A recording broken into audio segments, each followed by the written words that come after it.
Hi, I'm Sir Dash Masong.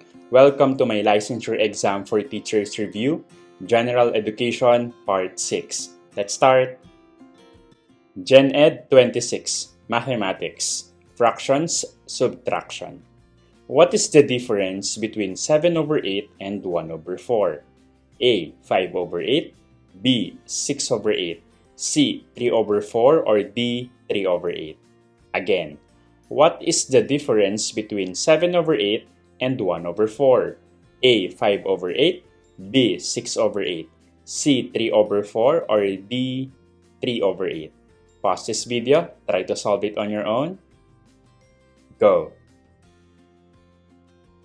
Alright, the correct answer is letter A, 5 over 8. There are many ways to solve it. Kung alam mo yung advanced method, ayun na yung gawin mo para makatipid ka sa time. Ang ipapakita ko dito yung step-by-step solution. Alright, so first, we have to find the least common denominator, yung LCD ng two fractions. Ang denominators nito ay 8 and 4. Tama? So, ang LCD ng 8 and 4 ay 8 kasi yung 8 is divisible by both 8 and 4. Next, ko-convert natin yung fraction to an equivalent fraction ng LCD ay 8. Okay, yung dalawang fraction natin ay yung 7, 8, and 1 over 4. Yung 7 over 8, syempre, denominator niya ay 8 na, so it stays the same na lang. Yung 1 over 4, kailangan ma-convert natin siya into a fraction, ang denominator ay 8. For that to happen, we have to multiply both the numerator and the denominator by 2. So, magiging 1 over 4 times 2 over 2, or 1 times 2 over 4 times 2. So, you will have 2 over 8. Now, you have similar fractions na so we can simply subtract the fractions by subtracting the numerator. So, magiging 7 over 8 minus 2 over 8, or that is 7 minus 2 over 8, which is equal to 5 over 8. So, take note lang din, you have to simplify if possible. Dito, since 5 and 8, wala naman na silang common factors other than 1. Ibig sabihin, the fraction is already in its simplest form.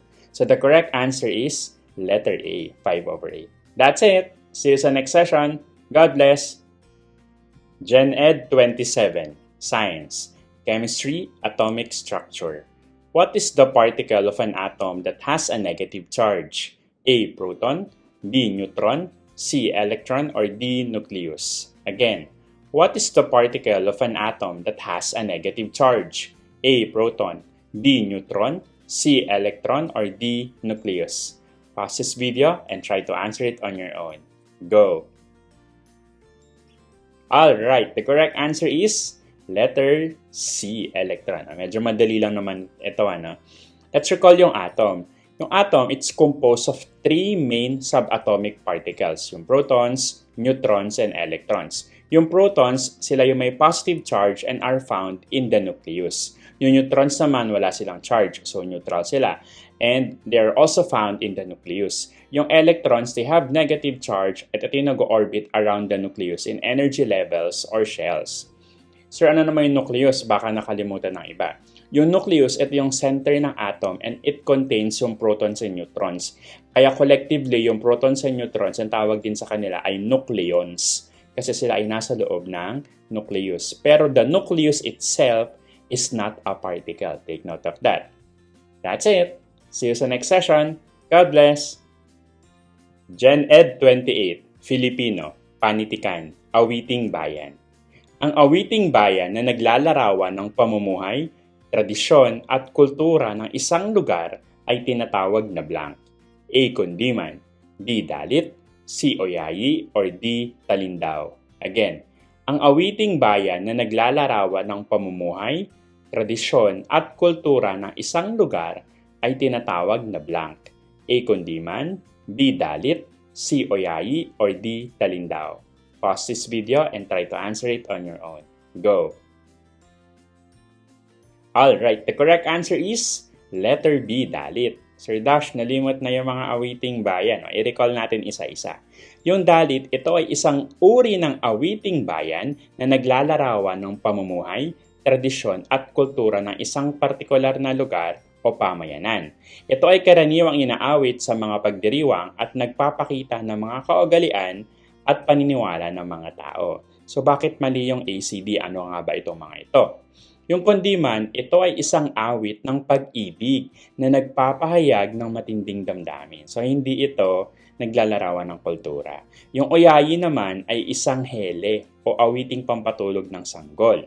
Yung talindaw naman ay isang awit ng mga mangingisda. Hindi ito isang awit na naglalarawan ng pangkalahatang kultura. So, the correct answer is letter B, Dalit. That's it. See you sa next session. God bless. Gen Ed 29, Social Science, Economics, Supply and Demand. According to the law of supply and demand, what happens when the supply of a product increases while the demand remains the same? A. The price of the product will increase. B. The price of the product will decrease. C. The price of the product will stay the same. Or D. The demand for the product will also increase. Again, according to the law of supply and demand, what happens when the supply of a product increases while demand remains the same? A. The price of the product will increase. B. The price of the product will decrease. C. The price of the product will stay the same. Or D. The demand for the product will also increase. Pause this video and try to answer it. Go! Alright, the correct answer is letter B. The price of the product will decrease. So, i-recall natin yung law of supply and demand. Ano? Sinasabi sa law of supply and demand, when supply increases and demand remains constant, the prices tend to decrease. Bakit nga ba? Kasi maraming available product than people want to buy. So, anong tendency? Yung seller, ilo-lower niya yung price to attract buyers. Conversely, kapag yung supply naman nagdi-decrease o yung demand nag-i-increase, the prices tend to rise. Okay? Itong basic economic principle, madalas nang namalabas sa LET to check examinees understanding of how markets work. Remember, tin tip, high supply plus low demand equals lower prices. So, bakit mali itong ACD? Kasi itong letter A, the price of the product will increase, mangyayari to when demand is high or supply is low. Okay? Letter C, the price of the product will stay the same. Mali rin. Kasi prices typically change in response to shifts in supply and demand. So, hindi siya mag-stay the same. Letter D, the demand for the product will also increase. Incorrect din ito kasi demand is a separate factor. So, the question states that demand remains the same nga, di ba? So, it does not increase talaga. So, maling-mali letter D. That's it. See you sa next session. God bless. Gen Ed 30, English, Grammar, Prepositions. She has been waiting for her friend blank 2 hours. A. Since, B. During, C. From, or D. For. Again, she has been waiting for her friend blank 2 hours. A. Since, B. During, C. From, or D. For. Pause this video and try to answer it on your own. Go! Alright, the correct answer is letter D, for. O, i-recall natin yung preposition. In English grammar, yung prepositions na for and since are both used to indicate time, but they are used differently. Kasi yung iba dito, baka ang sinagot niya letter A, ha? Yung for, ginagamit to indicate a duration of time. How long something has been happening. Example nun, for 2 hours, for 3 days, for a long time. Yung since naman, ginagamit ito to indicate a specific starting point in time. Example, since 8 a.m. or di kaya since Monday or since 1995. If we will analyze the sentence, the phrase 2 hours is a duration. So the correct preposition is for. Alright, bakit mali yung ABC? O yung since, as mentioned kanina, yung since po ay ginagamit with a specific starting point in time. Kagaya nga ng since 8 a.m. So, hindi siya duration like 2 hours. Yung letter B, yung during naman, mali rin to. Kasi ito naman, used to indicate that something happens at a specific time or within a certain period. Example, during the meeting. Okay. Letter C, yung from, mali rin. Kasi it's used to indicate a starting point in time or place.